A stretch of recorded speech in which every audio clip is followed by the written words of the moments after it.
Esta é a Jasmine. E no trabalho ela sempre diz sim. Sim, policial pode aproveitar o Sesc. Sim, barbeiro também pode. O Sesc é para todos. Sim, também é para você. Sesc, a força do sistema Fê-Comércio ao seu lado. Todos os dias, faça sol ou faça chuva, os Nakamura se encontram para cultivar esses lindos tomates vermelhinhos. Os mesmos que a Alice nunca deixa de comprar quando vai no Zafari. E sabe por quê? Porque de uns tempos pra cá, o Paulo Roberto se revelou um pizzaiolo de mão cheia. A vida acontece quando você se encontra.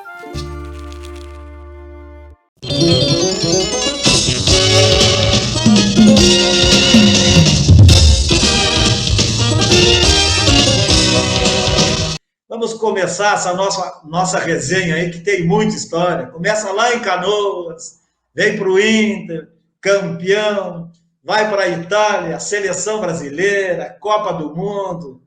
Parabéns, meu amigo. Obrigado pela nossa amizade.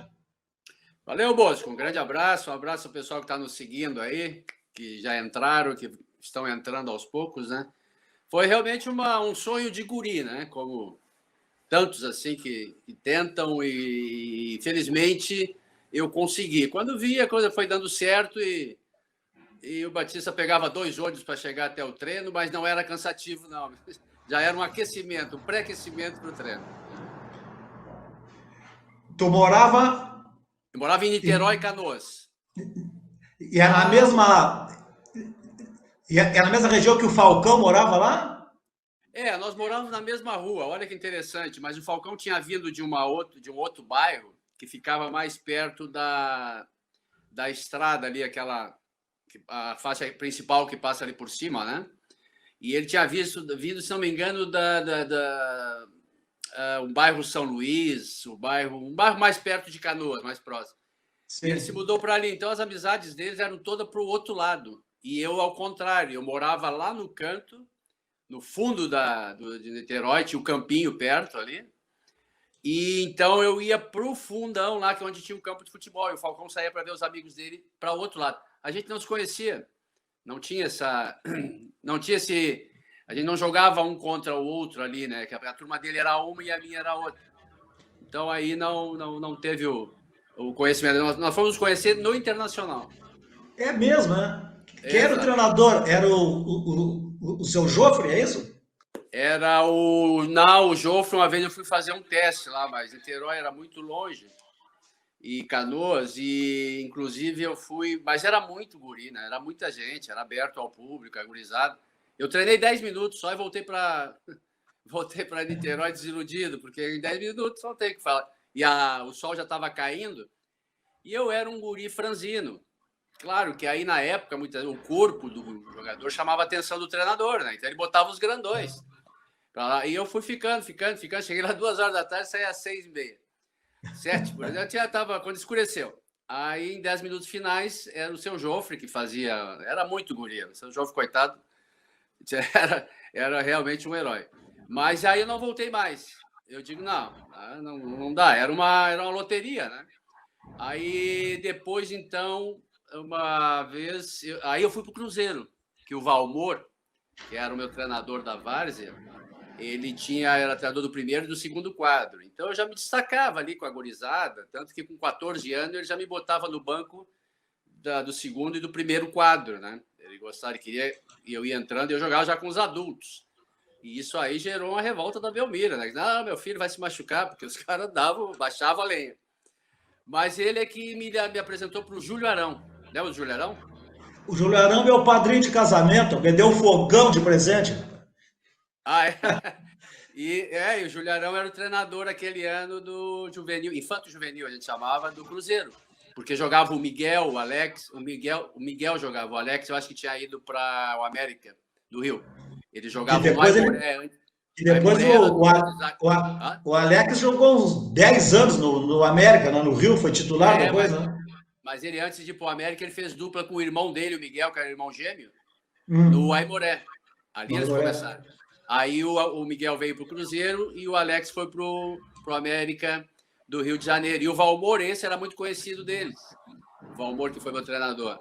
E aí, então, nessas indas e vindas, o Valmor ia com o Miguel para o treino do Cruzeiro e o Juliarão falou que ia montar um juvenil. E o Valmor, que era o nosso treinador ali da Várzea, disse: eu tenho uma gurizada lá para te trazer. E eu fui junto lá, né? E aí fomos uns 6 garotos, mais ou menos. Ele lotou o ônibus lá. E aí nós fomos fazer um teste lá e eu fiquei. E no ano seguinte, o Ernesto me viu jogando pelo Cruzeiro, contra o time dele. O Ernesto Guedes. Aí pediu para o Falcão me avisar: olha, tem um guri lá em Niterói que eu gostei dele jogando no Cruzeiro. Eu sei que ele é teu vizinho, pede para ele se apresentar aqui que eu quero ele no time. Aí eu mandei dizer, eu digo: olha, mas é que eu tenho contrato com o Cruzeiro. Aí disse: não, mas isso aí ele disse que já falou com o Juliarão, que tá tudo certo, que é só tu ir lá e te apresentar. Eu fui. Isso aí o Falcão te dando recado? O Falcão disse que foi o irmão dele que me deu o recado. Nós estávamos na piscina do Niterói, do clube, ali, mas eu tenho a ideia, faz muito tempo, né? Eu posso estar enganado também. Eu tenho a ideia que foi o Falcão que estava cercado por pessoal ali, e aí vieram me chamar e disse: olha, por favor, vem aqui, Batista, que o pessoal me conhecia. O Falcão ali quer falar contigo. Ele tem um recado para ti. O Falcão já era do juvenil, do Inter, então era conhecido. E eu ainda era o Batista do Niterói, lá do Cruzeiro, do Boa Vontade, do Guanabara, que era o nosso time da Várzea. E aí eu recebi esse recado. E, olha, o Ernesto já conversou, é para ti lá que está tudo liberado. Eu digo: mas e meu passe que está preso? Porque naquela época ficava na federação, não podia sair. Ele disse: não, mas ele já conversou com o Júlio, te apresenta. E olha só o que aconteceu. O Ernesto, quando eu cheguei no Inter, eu antes que ia fazer teste o ano anterior, ali no Peneirão, como é que era o nome do nosso treinador? Do Peneirão? O Abílio. Seu Abílio? Seu Abílio, que eu fui lá, fiquei sentado, só treinei 10 minutos. Quando eu chego no Internacional, porque o Ernesto já tinha me visto jogar no Cruzeiro, ele me deu a camisa de titular. Eu já saí no time principal, quer dizer, eu não estava nem para fazer teste. Eu digo: cheguei no paraíso, né? Fiquei já direto titular do time principal do Ernesto Guedes, o Infanto Juvenil. Olha aqui, o Marco Antônio Schuster foi presidente da Associação dos Cronistas Esportivos depois de mim. E ele era repórter do Correio do Povo e da Folha. Aí ele botou aqui, ó. Ele foi contratado pelo Grêmio no dia 1º de janeiro de 82. Salvou a edição do jornal num feriadão de Ano Novo. Olha, tu lembra disso? Sim, a confusão foi grande, né? Mas isso aí que você depois comentou há pouco ali: acabou a carreira dele quando saiu do Inter, ou tem os a favor e os contras, e até os colorados que hoje em dia me seguem nas redes, né, e já entenderam. Mas foi um tempo muito grande de um contrato na federação, né? E uma certa reticência do Internacional em renovar. É que eu tinha quebrado a perna, então, claro que aquilo ali estava em jogo e estava sendo usado também, porque normalmente, se eu viesse jogando, as coisas teriam acontecido. Mas o Batista quebrou a perna. E aí eu pedi um contrato bom, né? E aí eu acho que teve a... Eu não posso falar muito, sabe? Porque as pessoas também da época, né, já não estão mais aqui. Então, que tiveram essa situação, que teve essa situação. Então, nominar e dizer é passado, já foi, já aconteceu, mas foi um longo tempo, né, de um molho que me deixaram, porque eu só ia lá e dizia: olha, eu quero tanto. Aí não, tá muito. Aí, de repente, o presidente está te chamando. Tá, lá vai o Batista. E aí, Batista, pensou? Eu digo: pensei, vocês pensaram. E aí? Eu digo: quero tanto. Não, tá muito. Eu digo: só que o Internacional não fazia a proposta dele, né? Aí, na última vez, na quarta, eu digo: tá, peraí, porque eu vim 4 vezes aqui, baixei as 4 vezes, vocês não me fizeram nenhuma ainda.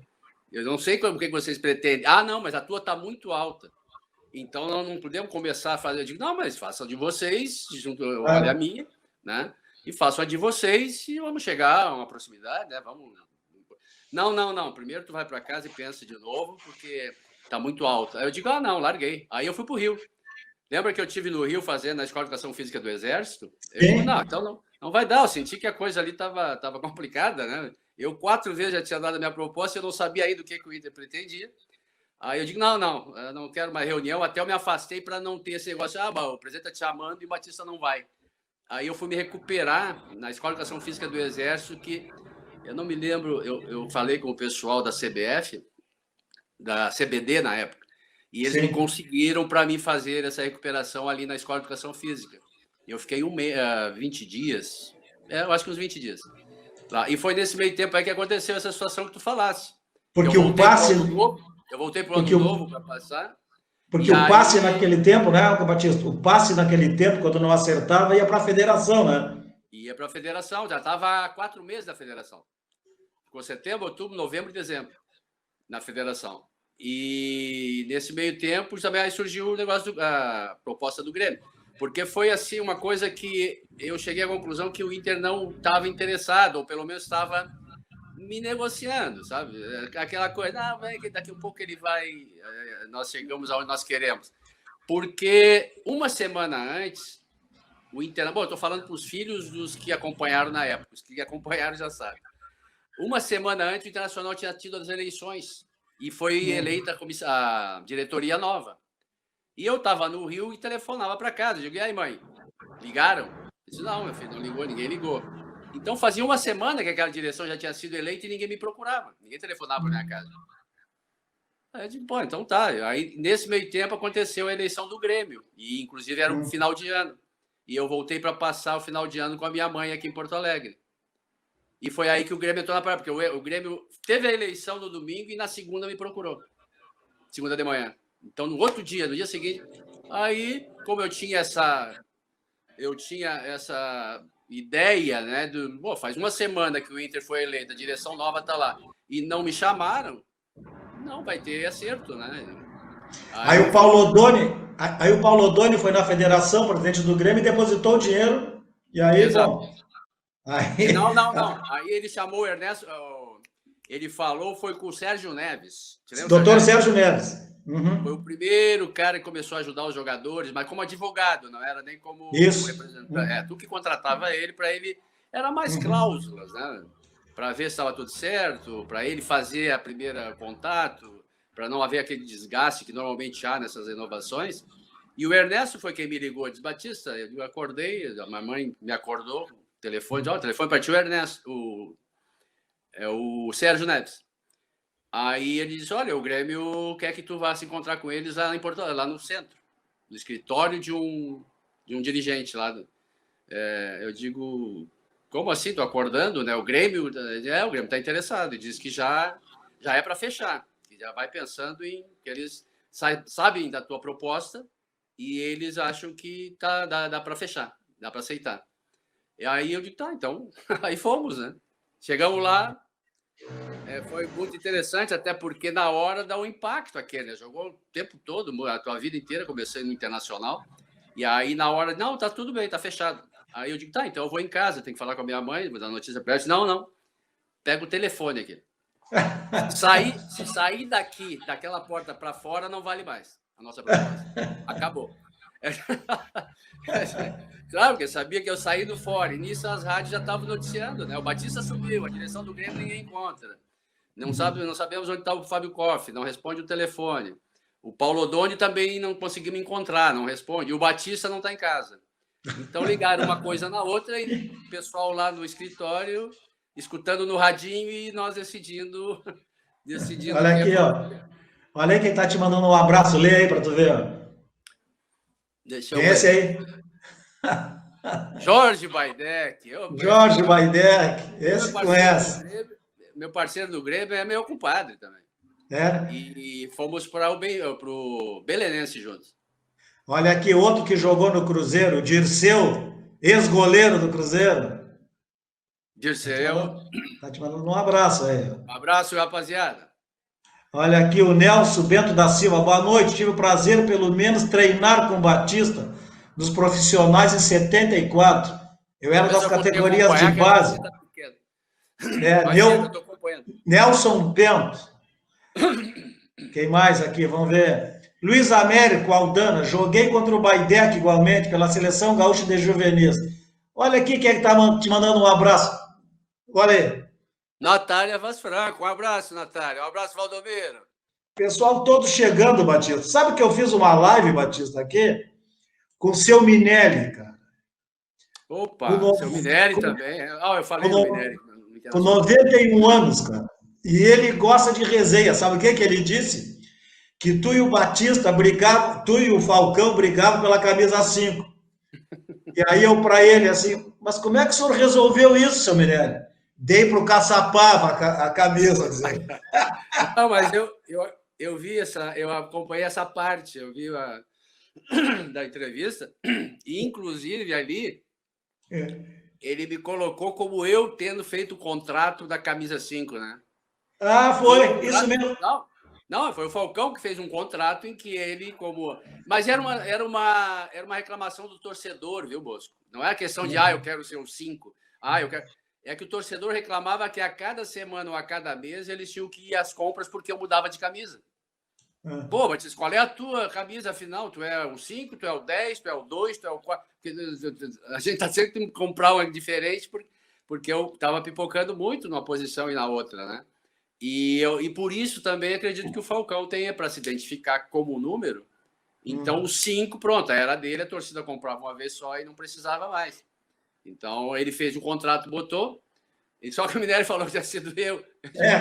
O Falcão que era o 5. E eu cometi um erro, rapaz. Eu devia ter feito, até hoje eu fico olhando, eu digo, por que eu não peguei a 17, que foi a que me lançou na seleção? Que foi a do Carpegiani na Copa de 74, não foi? A 17 também?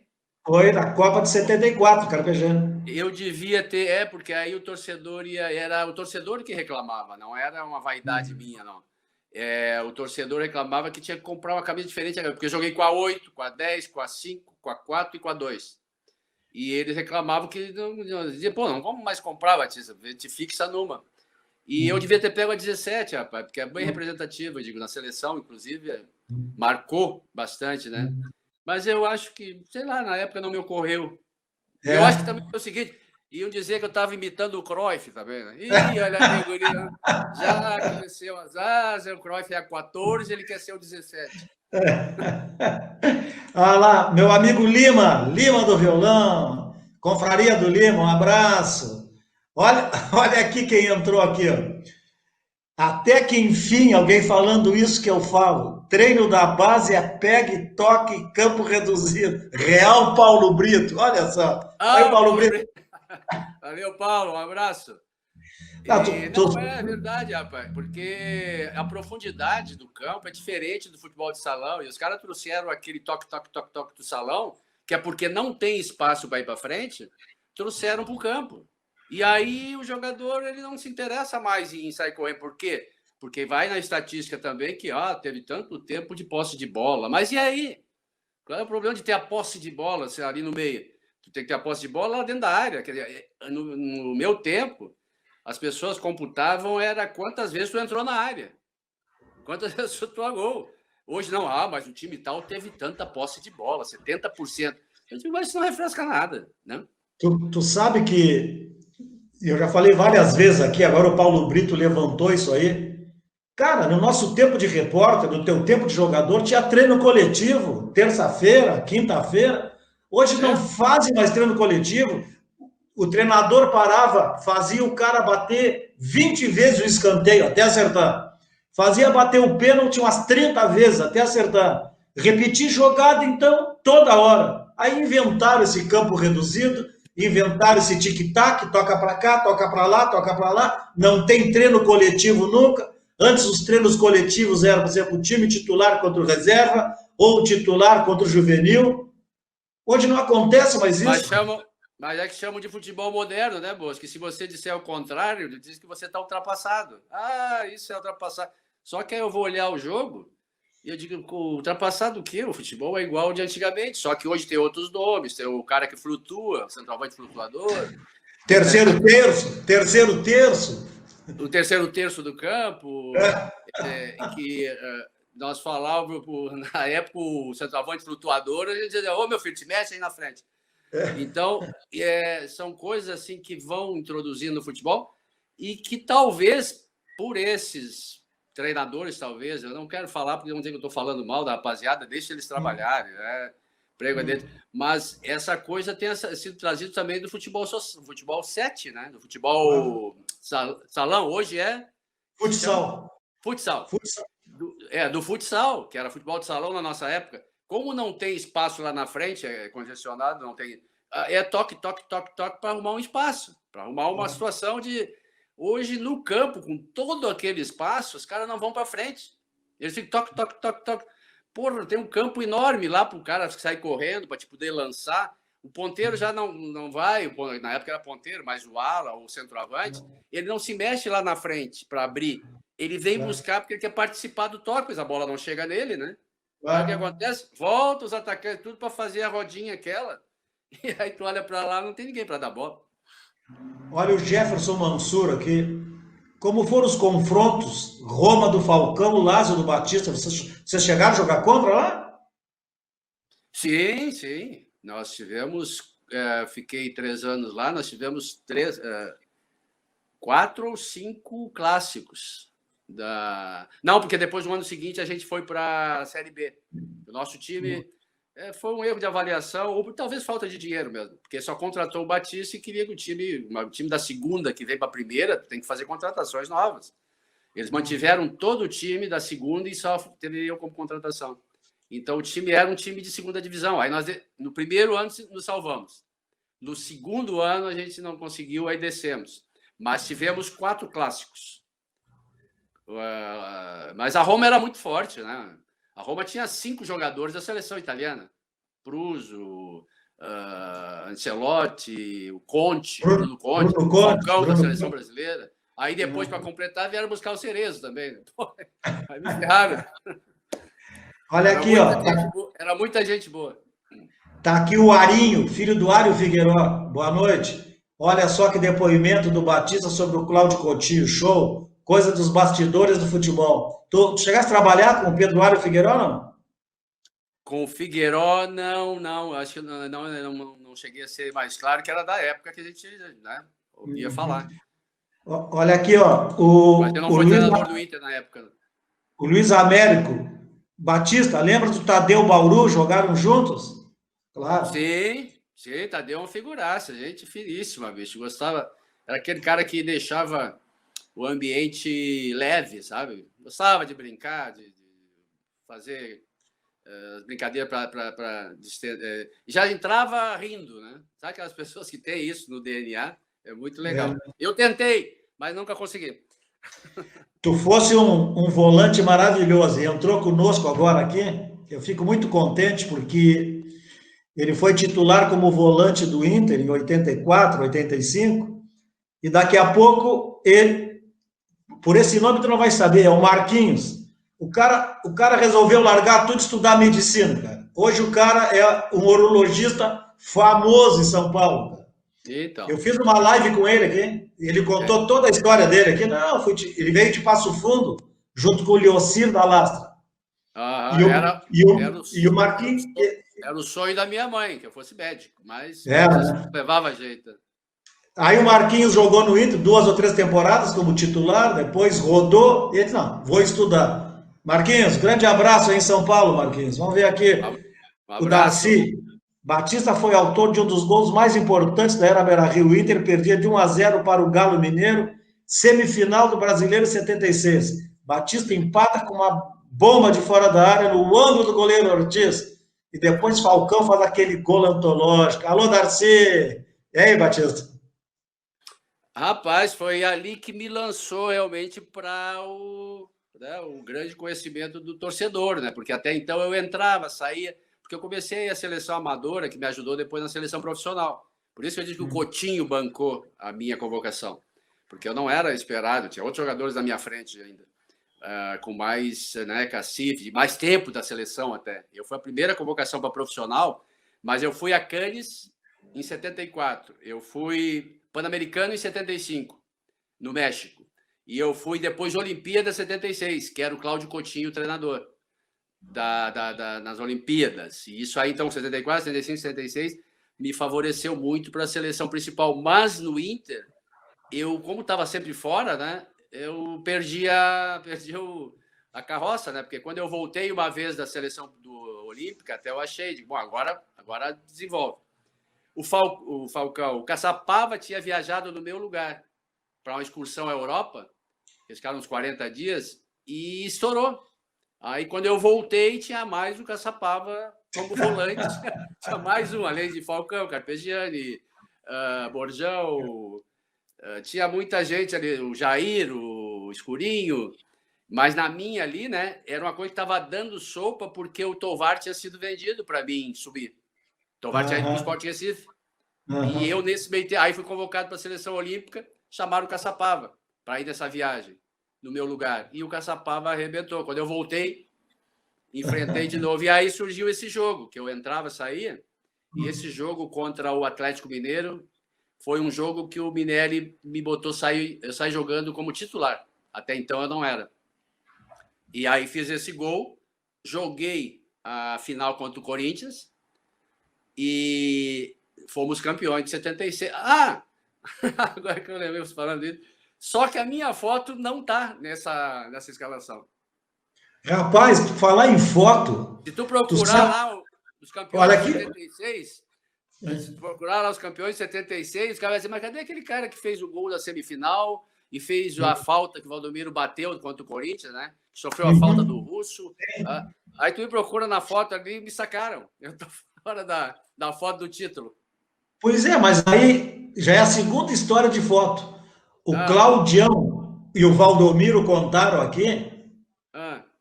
Ou foi o... Não, eu não o sei Tovar... quem é que mexe na fotografia. Eu não sei quem é que mexe nas fotografias lá e Não, saca os caras. Então. O Tovar, o Braulio e o Dorinho contaram aqui que não existe foto do time do Inter posado na inauguração do Beira-Rio no primeiro jogo. No primeiro jogo, vou inaugurar o Beira-Rio. O Inter foi jogar, aquela foto posada não existe. E agora tu vem com essa história. Mas por que tu não tá na foto? Não sei, botaram outro que não me engano, quem é que tá ali. Não, mas tudo bem, tá? Jogou também, participou. É o Jair, eu acho. Se não me engano, essa foto tá igual. Essa foto tá igual a que o meu produtor, o Léo, te mandou da seleção brasileira, com 10. Quê? O Léo te mandou o card com a foto da seleção brasileira com 10. É. Comecei a contar ali, eu digo, tá faltando gente aqui. Aí,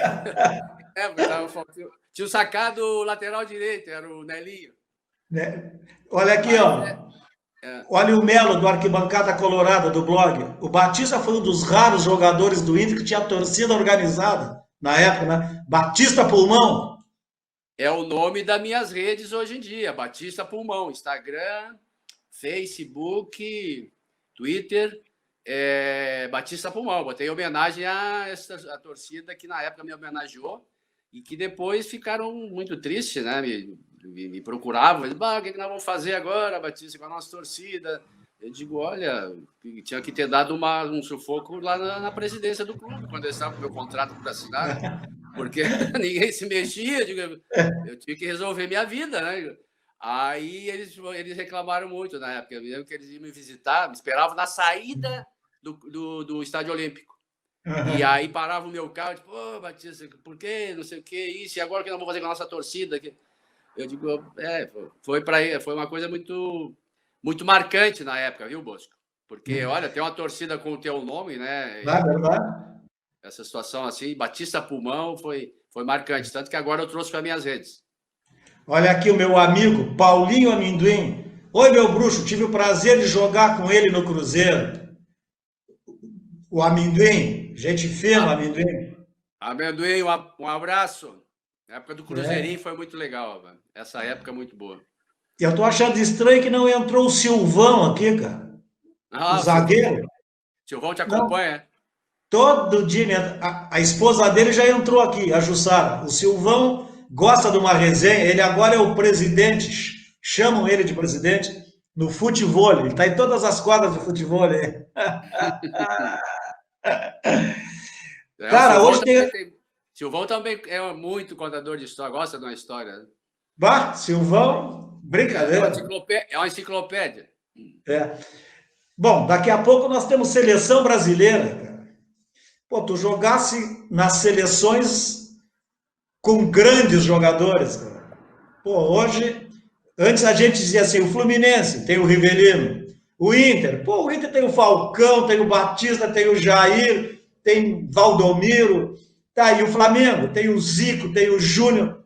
Pô, hoje tu pega esses times aí, quem é que tu pode dizer, cara?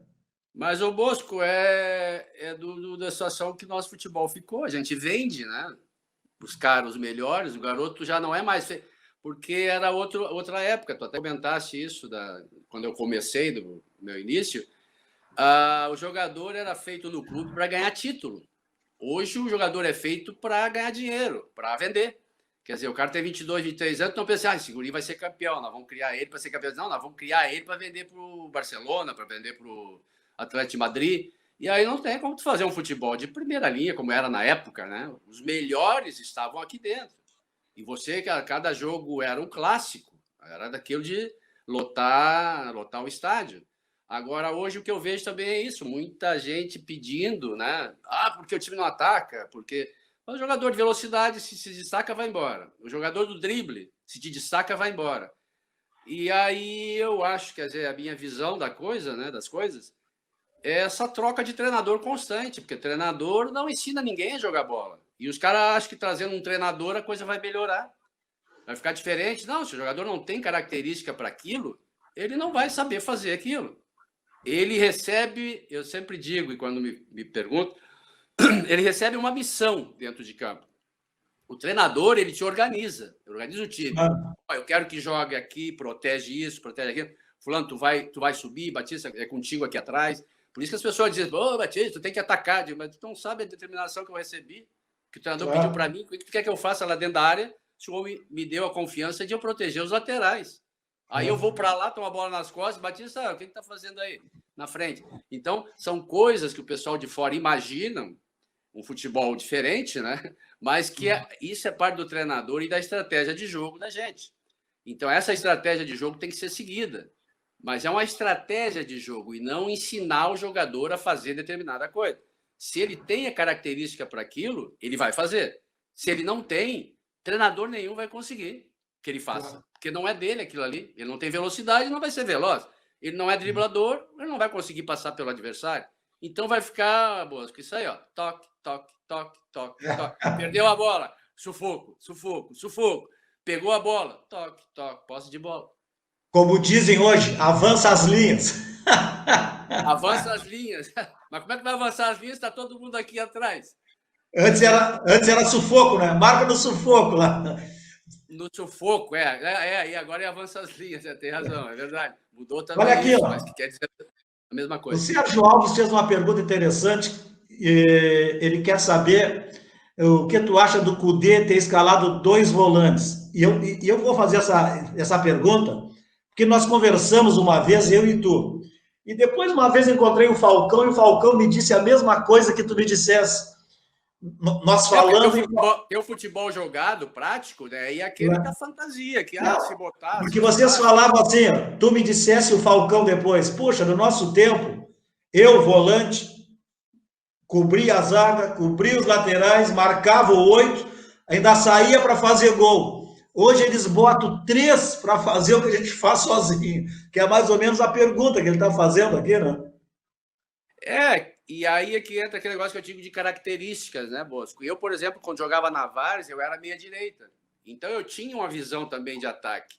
Eu era um jogador lá da frente, parceiro do centroavante. Só que no Internacional, depois no Cruzeirinho também, a vaga que tinha era de volante, e eu me adaptei. Eu digo, opa, se é aqui que eu vou jogar, eu queria jogar. Não é que eu quero jogar na minha. Não, eu era meia-direita, mas eu dizia, ó, tu faz o número 5, Batista, o Júlio Arão perguntou, eu digo, faço. Tanto que eu me apresentei até para jogar na lateral direita, quando eu estava fazendo teste lá no Cruzeirinho. Lateral direita. No time profissional do Inter, tu chegou a jogar na lateral direita? Joguei na lateral direita, porque eu tinha uma visão assim, me adaptava. Eu tinha umas, né? Do meio campo, eu corria para tudo que é lado. E eu digo, aqui na lateral direita, é só marcar o ponteiro, eu tô feito, tô consagrado. Então era mais fácil até. Eu só não aceitava jogar na lateral direita porque eu já era titular da seleção. Né? Se eu vou para a lateral, aquilo os caras falavam com o Coutinho. Coutinho, mas o Batista não joga na dele. Bom, o problema é do Internacional. Eu vou botar ele na dele, que é de volante. Só que eu jogava de um lado, do outro, eu ia para a lateral, eu ia para a meia-direita. Então, eu ficava bailando. Então, eu tinha noção das posições, né? E então, porque eu já tinha atuado também. Então, eu tinha característica um pouco de ir na frente. Só que, às vezes, as pessoas me cobravam que eu não ia na frente, né? Mas eu dizia, não, gente, não é a minha função. Lá na frente são outros que precisam fazer gol. E eu tenho que ficar aqui cuidando quando o Claudião for embora, quando, né, o outro lateral esquerdo for embora. E eu sou um protetor deles. Porque se eu for fazer lá na frente também, quem é que vai fazer a minha? Ninguém era obrigado a voltar. Era eu o cara ali, chefe. Então, mas é que o pessoal também, para dizer o que tem que fazer, ô Bosco, tem um monte. Se tu for fazer tudo que o pessoal diz que tu teria que fazer, tu enlouquece, entende? Tu tem que ter uma linha. Como eu tinha, eu digo, não, é para mim fazer isso, eu vou fazer isso. Depois eu recebi um monte de pancada, às vezes, porque o Batista não entrou na área. Era só o time perder, a culpa de não ter feito gol era minha, né? O Batista não vai na frente, porque o Batista tem que sair, porque o Batista não pode, não muito aqui, porque aqui eu sempre fui muito elogiado, ainda bem, turma da imprensa aqui estava muito legal, mas na seleção brasileira, mano, a seleção perdia um jogo, era um escândalo, né? Eu era o responsável pelo pessoal da frente não ter feito gol. Tira o Batista, porque com ele ali a seleção fica defensiva. Olha só. Era eu que... Então, isso eu enfrentei muito durante a minha carreira, né? Mas eu tinha uma boa visão assim de posicionamento, de como jogar na lateral. Meu amigo Julinho de Bagé jogava bola, ele. Batista, nunca pensasse em ser treinador? Tu andasse treinando, mas te desiludisse também, né? Que tem clube aí que o mês tem 120 dias, tem 200 dias. O mês nunca tem 30 dias, né? E uma outra coisa por isso também, né, o Bosco, é o início de carreira e tu tem que ser muito insistente, porque, como eu te disse, existe o futebol do campo e existe o futebol que sempre vai existir, isso é bom, o torcedor gosta, né? Aquele que tu imagina uma situação mirabolante na tua cabeça e não interessa os jogadores que tu tem. Eles querem que tu faça os caras fazer aquilo. Não, porque o fulano não foi, porque o fulano não veio, porque o fulano não cabeceou, porque o zagueiro falhou, e aí tudo isso é culpa do treinador. Como se tu fosse ensinar para o cara, ou tá lá na hora que o cara tem que saltar com o adversário, ou arrancar em cima e driblar o adversário. Não, ou o cara tem aquela característica ou não tem. Aí eu ia para os times e o cara disse, bom, contratamos o Batista, agora vai. Mas os meus representantes são jogadores dentro do campo. Eu posso dizer para eles fazer. Se eles não souberem fazer, não vai adiantar contratar o Batista, entende? E os treinadores hoje em dia aqui estão sofrendo muito por isso. Né? Porque o fulano errou, porque o meu treinador troca o treinador. Quem é?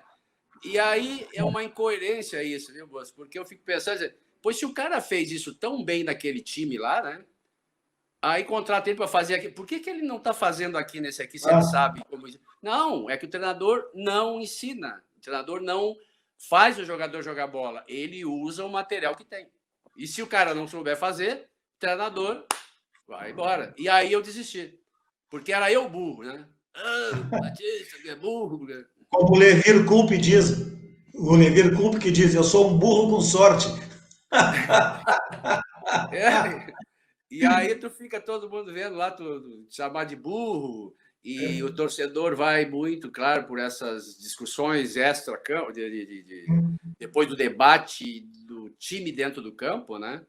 E aí tu vê, mas não interessa, rapaz, o tamanho da equipe, não interessa o tamanho da cidade, não interessa o time que eles sabem, por exemplo, porque lá em Goiatuba, por exemplo, tinha uns 3, 4 jogadores da cidade, não tinha dinheiro para contratar, né?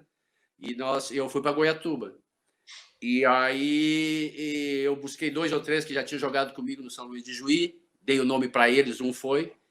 Aí tinha mais uns outros jogadores que eles foram buscar no Vila Nova, que tinha sido desclassificado. Então, nós refizemos o time no andar da carruagem, porque nós só tomava pancada, né? Eu já estava pensando, o Batista não vai nem desfazer as malas.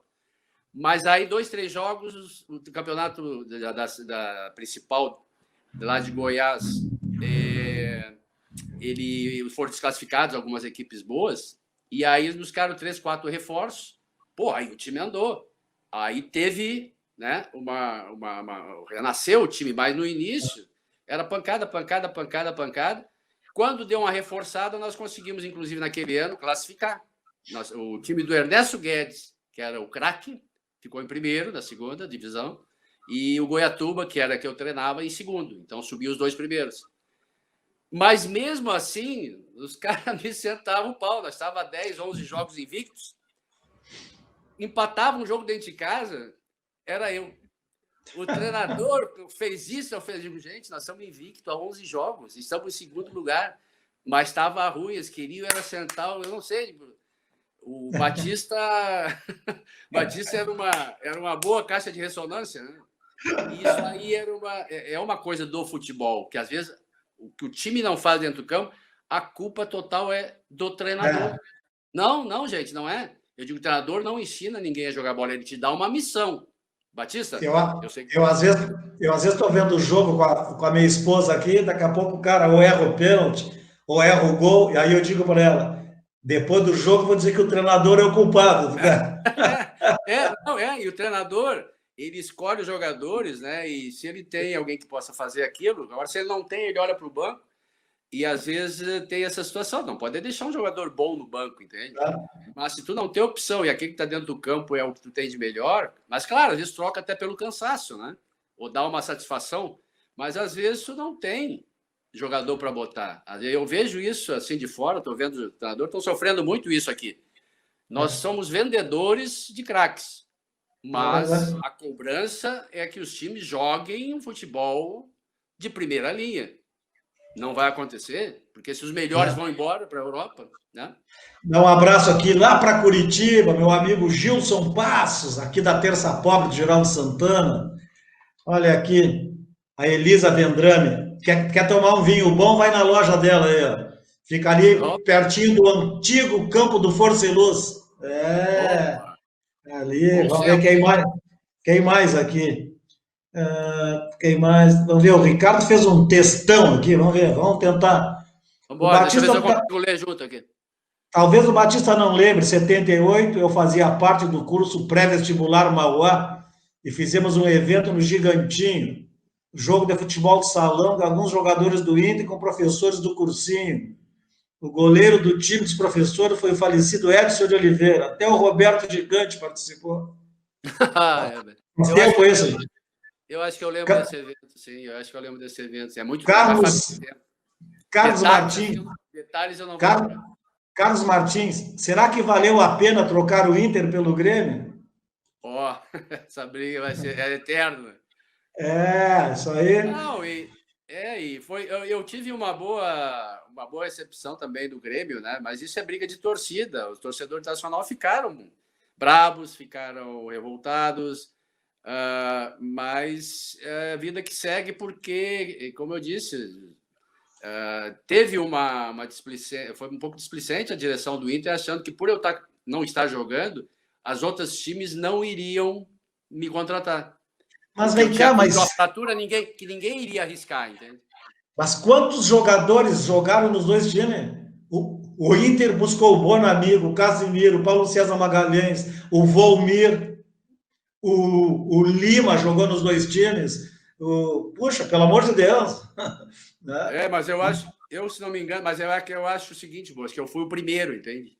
Aí a repercussão foi maior. Depois abriu a porteira, passa uma boiada, né? Não, é que tu era o queridinho da torcida colorada também. Tinha minha torcida batiza pulmão, né?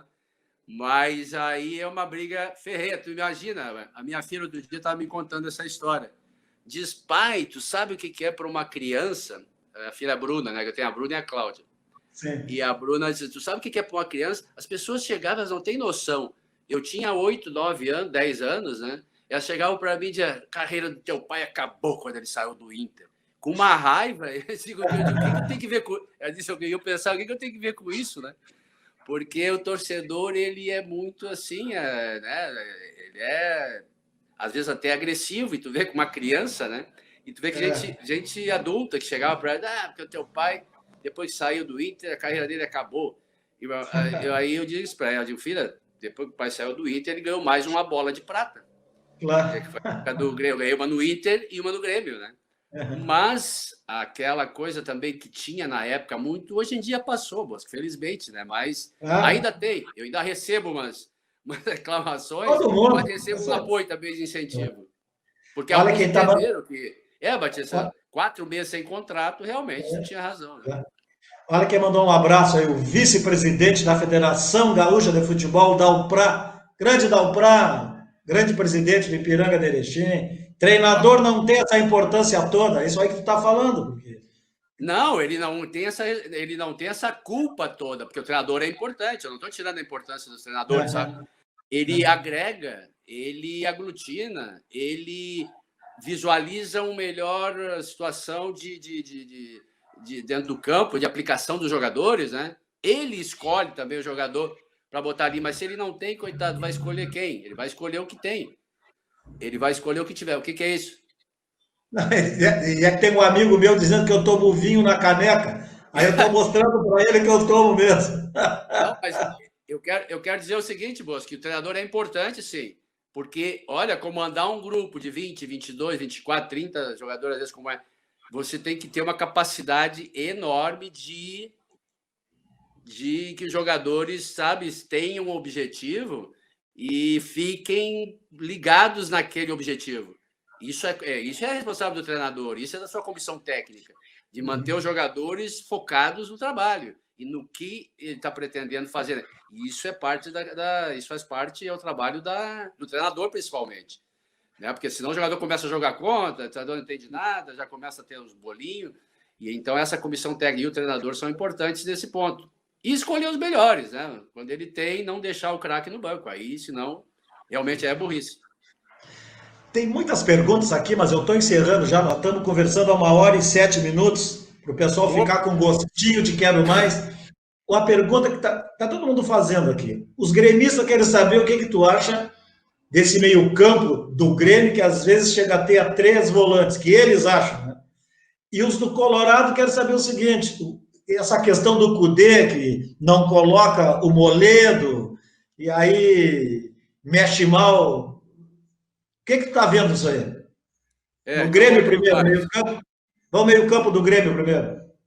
Vamos por partes. A ideia de jogo, Bosco, é que é o seguinte: se você tem um time que coloca medo no adversário, você vai para cima.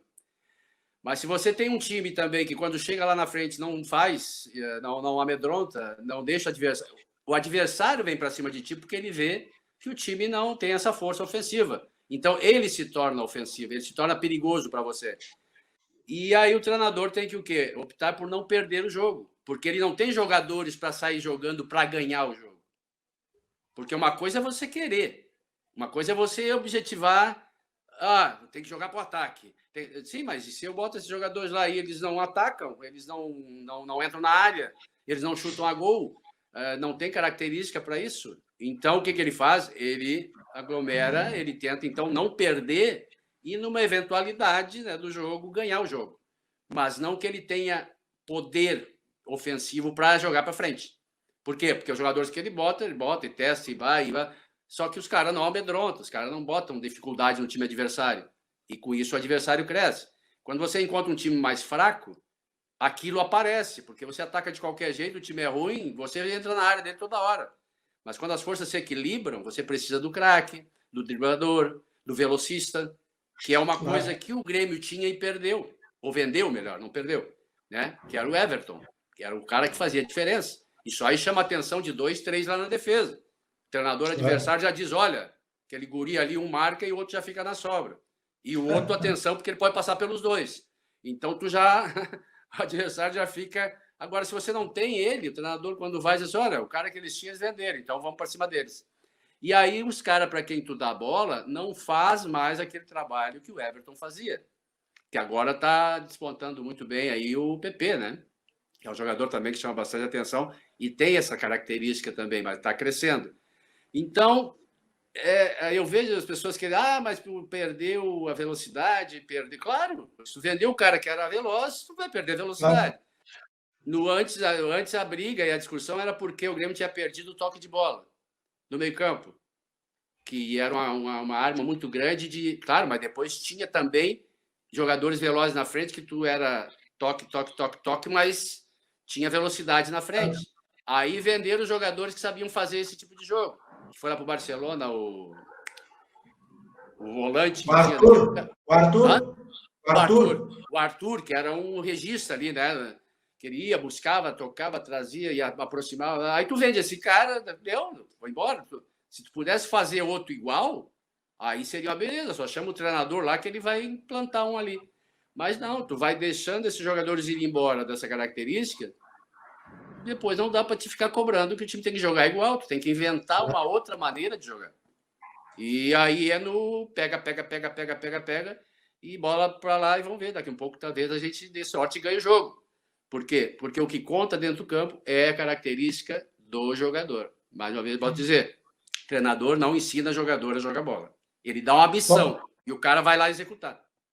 Aí tu fala, então tu fala do Moledo agora e já vamos botar junto o Musto, que tu é do métier, Moledo e Musto, cara.